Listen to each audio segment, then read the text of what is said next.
ಓಂ ಕಯಾನಶ್ಚಿತ್ರ ಆಭುವದೂತಿ ಸದಾ ವೃಧಃ ಸಖಾ ಕಯಾ ಶಚಿಷ್ಟಯಾ ವೃತ. ಶ್ರೀ ಗುರುಭ್ಯೋ ನಮಃ. ಹರಿ ಓಂ.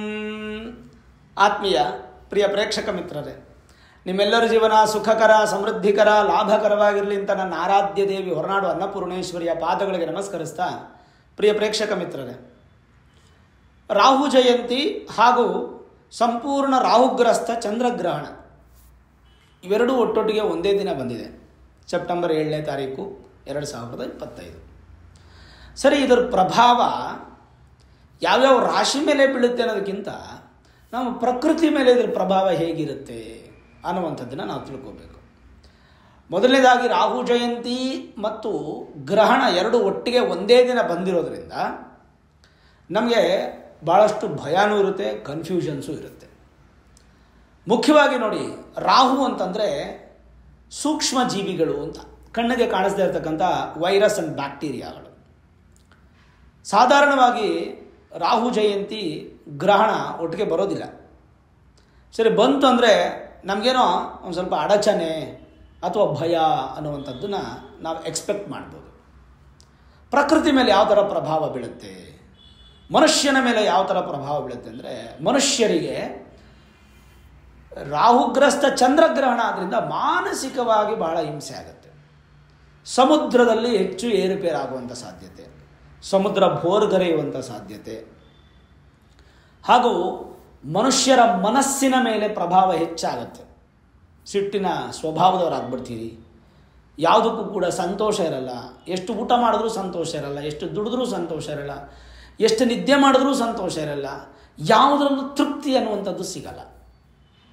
ಇದು ಈ ರಾಶಿಯವ್ರಿಗೆಲ್ಲ ಮನುಷ್ಯನಿಗೆ ಸಾಧಾರಣವಾಗಿ ಅಪ್ಲೈ ಆಗುವಂಥದ್ದು.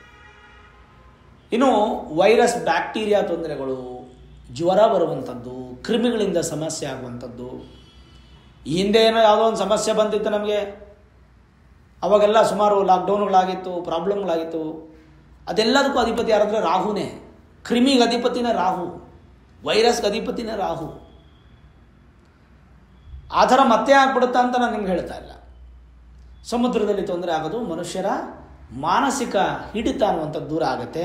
ಅತಿ ಕೋಪಕ್ಕೆ, ಅತಿ ವೇಗಕ್ಕೆ ಒಳಗಾಗ್ತೀರ, ತನ್ಮೂಲಕ ಸಣ್ಣ ಪುಟ್ಟ ಡಿಸಾಸ್ಟರ್ಸ್ ಲೈಫಲ್ಲಿ ಆಗುವಂಥ ಸಾಧ್ಯತೆ.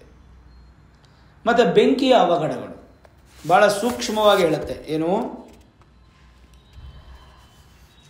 ವಿಶೇಷವಾಗಿ ಘರ್ಷಣೆಯಿಂದ ಬೆಳಕು ಬರುವಂಥದ್ದು ಸಹಜ. ಒಂದು ಮಳೆ ಬಿದ್ದಾಗ ಮಿಂಚು, ಸಿಡಿಲು ಇದೆಲ್ಲ ನಮ್ಗೆ ಕಾಣಿಸುತ್ತಲ್ಲ, ಘರ್ಷಣೆಗಳು ಅಂತ ಹೇಳ್ತೀವಿ. ಆಮೇಲೆ ಘರ್ಷಣೆಯಿಂದ ಶಬ್ದ ಉಂಟಾಗುತ್ತೆ. ಶಬ್ದ ಉಂಟಾಗೋದು ಸಹಜನೇ, ಆದರೆ ಈ ಘರ್ಷಣೆಯಿಂದ ಬೆಂಕಿಯ ಒಂದು ಜ್ವಾಲೆ ಉತ್ಪತ್ತಿ ಆಗುತ್ತೆ. ತನ್ಮೂಲಕ ಅಗ್ನಿ ಅವಘಡಗಳು ನಮ್ಮ ಪ್ರಪಂಚಕ್ಕೆ, ಇಡೀ ವಿಶ್ವಕ್ಕೆ ಬೆಂಕಿಯ ಅವಘಡಗಳು ಜಾಸ್ತಿಯನ್ನು ಕಾಣಬಹುದು. ಹೆಚ್ಚು ಸೂರ್ಯನ ಒಂದು ಪ್ರಖರತೆ, ಸೂರ್ಯನ ಬಿಸಿಲಿನಿಂದ, ತಾಪಮಾನ ಏರಿಕೆಯಿಂದ ಜನರು ಸ್ವಲ್ಪ ದುಃಖವನ್ನು ಪಡ್ತಾರೆ. ಬೆಂಕಿ ಜ್ವಾಲೆ ಉಂಟಾಗಿ ಕಾಡುಗಳು ಸ್ವಲ್ಪ ನಾಶವಾಗುವಂಥ ಸಾಧ್ಯತೆಗಳು, ಭೂಮಿಯನ್ನು ಸ್ಪರ್ಶಿಸಿದಾಗ ಬೆಂಕಿ ಅನಾಹುತಗಳು ಆಗುವಂಥ ಸಾಧ್ಯತೆಗಳು ಜಾಸ್ತಿ ಇರುತ್ತೆ. ಏನು, ರಾಹುಗ್ರಸ್ತ ಚಂದ್ರಗ್ರಹಣ, ರಾಹು ಜಯಂತಿ, ಇದರ ಮುಂದಿನ ಒಂದು 3 ತಿಂಗಳಿಂದ 6 ತಿಂಗಳೊಳಗೆ ಈ ಥರದ ಸಾಧ್ಯತೆಗಳು ಹೆಚ್ಚಾಗಿರುತ್ತೆ. ಹಸಿವಿಂದ ಜನ ದುಃಖ ಪಡುವಂಥದ್ದು, ಹಸಿವಿನಿಂದ ಸಾಯುವ ಸಂಖ್ಯೆ ಸ್ವಲ್ಪ ಹೆಚ್ಚಾಗುತ್ತೆ. ಆಮೇಲೆ ಈ ಕಬ್ಬಿಣದ ಬೆಲೆ ತುಂಬ ಜಾಸ್ತಿಯಾಗಿ, ಬಂಗಾರದ ಬೆಲೆ ತುಂಬ ಜಾಸ್ತಿಯಾಗಿ, ಭೂಮಿಯ ಒಳಗಡೆ ಸಿಗುವಂತಹ ವಸ್ತುಗಳೆಲ್ಲ ಹೆಚ್ಚು ಬೆಲೆ ಜಾಸ್ತಿಯಾಗಿ ಮನುಷ್ಯ ತುಂಬ ಕೃಷಿಸಿ ಹೋಗ್ತಾನೆ. ಇದು ಬಹಳ ಮುಖ್ಯ. ಅತಿಯಾದ ಮಳೆ ಅಥವಾ ಮಳೆನೇ ಇಲ್ಲದೆ ಯಾವುದು ಬಂದರೂ ಅತಿನೇ, ಬಿಸಿಲು ಬಂದರೂ ಅತಿನೇ, ಮಳೆ ಬಂದರೂ ಅತಿನೇ, ಈ ಥರ ಅತಿಯಾದಂಥ ಸಮಸ್ಯೆಗಳಾಗುವಂಥದ್ದು. ಸ್ವಲ್ಪ ಯುದ್ಧ ಕಾರ್ಮೋಡಗಳು ಸಂಭವಿಸುವಂಥ ಸಾಧ್ಯತೆಗಳು, ಜೊತೆಗೆ ನೀರು ಮತ್ತು ಅಗ್ನಿಯಿಂದ ಅವಘಡಗಳು ಹೆಚ್ಚಾಗಿ ನಾವು ಕಾಣ್ಬೋದು. ಇದು ತುಂಬ ಹೇಳ್ಬೋದು. ದೊಡ್ಡ ದೊಡ್ಡ ದೇಶದ ಅಥವಾ ಪ್ರಪಂಚದ ವಿಶ್ವದ ನಾಯಕರಲ್ಲಿ ಬದಲಾವಣೆಗಳು, ವಿಶ್ವದ ನಾಯಕರನ್ನು ಕಳ್ಕೊಳ್ಳುವಂಥ ಸಾಧ್ಯತೆಗಳು. ಎಲ್ಲೋ ಯಾವುದೋ ದೇಶದ ಒಬ್ಬ ಪ್ರೆಸಿಡೆಂಟ್ ತೀರೋಗ್ಬಿಡ್ತಾನೆ, ಯಾವುದೋ ದೇಶದ ಒಬ್ಬ ರಾಜ ತೀರೋಗ್ಬಿಡ್ತಾನೆ, ಹೀಗೆ ಹೆಚ್ಚು ಅಫ್ಕೋರ್ಸ್ ಆಬ್ವಿಯಸ್ಲಿ ವಯಸ್ಸಾದ ಪ್ರತಿಯೊಬ್ಬರಿಗೂ ಸಾವು ಬಂದೇ ಬರುತ್ತೆ. ನೀವೇನು ಹೇಳೋದು ಗುರುಗಳೇ, ಅದು ನಡೆಯುತ್ತೆ, ಅದು ಪ್ರಕೃತಿ ದತ್ತವಾಗಿರ್ತಕ್ಕಂಥದ್ದು ಅನ್ನುವಂಥದ್ದು ನಿಮ್ಮ ವಾದ ಆಗ್ಬೋದು.